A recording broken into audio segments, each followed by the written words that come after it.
you write such funny things. Oh. Like seriously, like I'm like I think like you. There's obviously a level of preparation to everything you do. Yeah. That didn't appeal to you. Like that's why improv didn't appeal to me as much. Yeah. Like I did it in the same way of like I was always looking past it. What's you were the always next thing? Like how does this How does this get me to the Daily Show or SNL? You know what I mean? It was a shitty attitude. I hear that. I mean, like I'm also like I was like. I think part of it is like an obsession with creating those worlds, like I said, and like getting to play characters and story.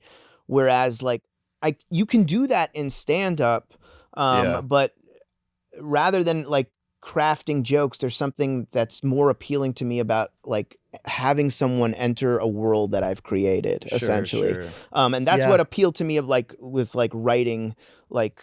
I get that from the writing standpoint. I'm right there with you. I think with improv, I was always like, it's here today, gone tomorrow. And that bummed me out because I was like, that does bum me out. It's hard the next day to be like, oh my God, I was so funny last night. It's like, what'd you do? And I would be like, I was like a farmer in the one thing. And then I actually don't remember. It's like, it goes away so quickly. It does. It goes away. It's sort of like, I think about it as like a chef making like a dish and then it's just like gone. And you can't talk about it like, oh, hey. But you really made someone's night. Someone got a bite of it and was like. Someone got a bite of it and remembers it. And like the way they talk about, oh, you should have seen that thing. That is cool. I do see the like. And also, if it's like, I think like if improv is recorded, it also sucks. Yeah, see, that's the problem. Yeah, it's like it's really hard to watch. Like, it has to be. It has to be really incredible. Amazing. It has to be incredible for it to translate to film. It does, but I would argue that every art has like 90% of it sucks.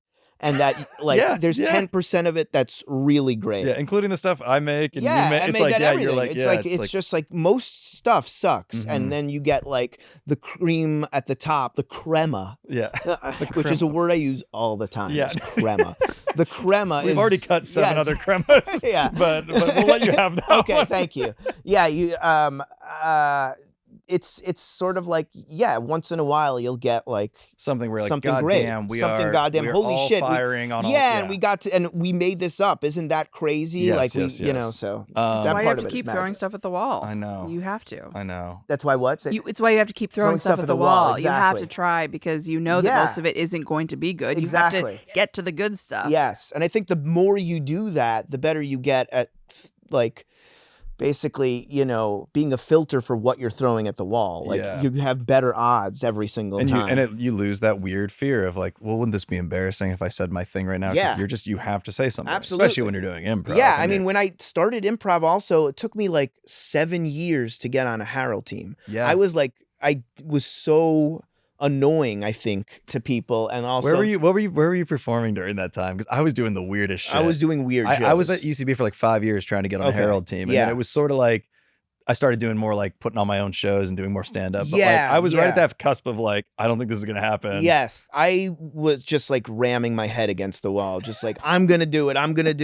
And people were like, no, but I forced myself in there because I sort of. I knew I could be funny. I just didn't know how to speak in the language of improv. That makes sense. That's really, you know? And so it was just about like, how do I learn this? How do I learn how to speak like they're speaking? But yeah, I was also, you know, relying on, I feel like at the beginning of my career also that like, blue humor a lot. I think that's every I think it's like every boy, especially when you're like, especially I have to make funny dick jokes or fart jokes or whatever. And then I would get like stomach aches for like a week before the show, or like you know, like I would get nervous. And now I have like zero anxiety before like stepping out on a show. It's just like the more numb you can get yourself to that feeling, the more you can, I feel like, be your authentic self. That's kind of why I want to return to doing live stuff, because I felt that switch hit with me where I'm kind of, and I don't know what changed, but I'm sort of just like, I mean, maybe you get confidence with knowing people enjoy your comedy on some level, but it's like,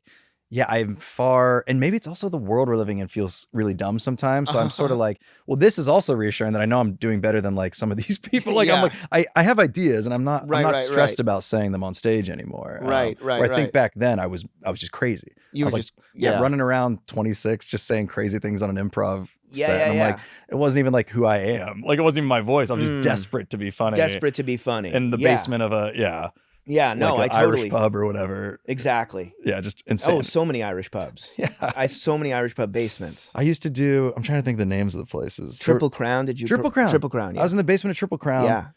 Dude, talk about bleak. Yeah. I'd be down there. Everyone on the first level is like drinking beers, watching a football game, like having a blast. Yeah. I'd go down around the corner, go down the stairs, and there's like 6 people. Oh, that's the best. And like 5 of them are performing. Holy shit! One time, me and you're like, oh dear, and you're just up there like pretending to be you're pretending to be like a monkey or something that at a type. One time me and Ben Schwartz and Jackie actually we performed at we hosted a show at Purchase University, and it was just like it was a concert where like Man performed and Girl Talk. And we Girl were like, came up in here last interview. Oh, did it? Did they? Weirdly enough, yeah. We performed like in between acts, and it was like 2,000 college students going like, "Fuck you, fuck you." What was Man? I'm not. Man's another band. It's another band, just like rock, like yeah. So they're really goes great. On. Yeah, and then they go. They would come off, and then we would come on and do like some like improv skit, and then it was just like, boo. Yeah.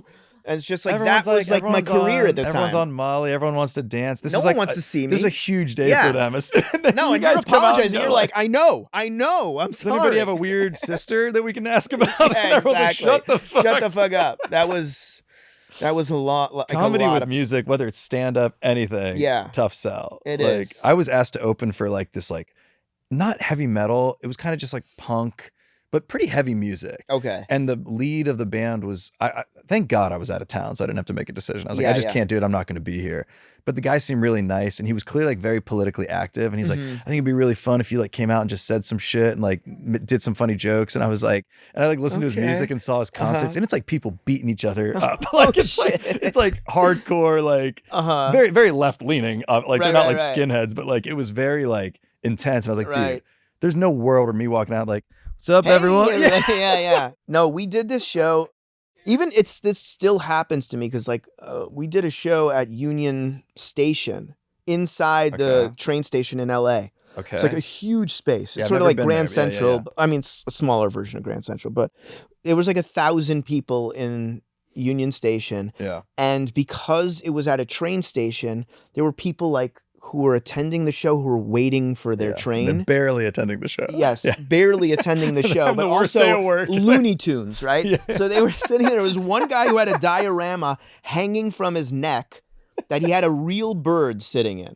And he was like a maniac, and he was like third row, like tongue out, eyes wide, and we're like staring at him, and then somebody like another person just started making bird noises. Great. Just like, and I was aware just like, of the bird, like aware of the bird, but I was just like thought the bird was talking, but then realized it's not the bird. It's this and you're in another scene, crazy man, and I'm in a scene, and we're just like, what the fuck is happening? When you're driving home from that, are you going like, that was a little weird, but I'm glad we did it? Or are you like, I got to figure things out. I got to check in with myself. While you're doing it, you're like, I can't wait for this to be over. But like after, you're just like, another rep. That was another rep, another like thing I'm better at, like sort of handling. But also like that's a great way. That's a great way. You know what? I've never looked at it like that until this moment. But I'm glad I got that. I'm glad I got that out of you. You got it out of me.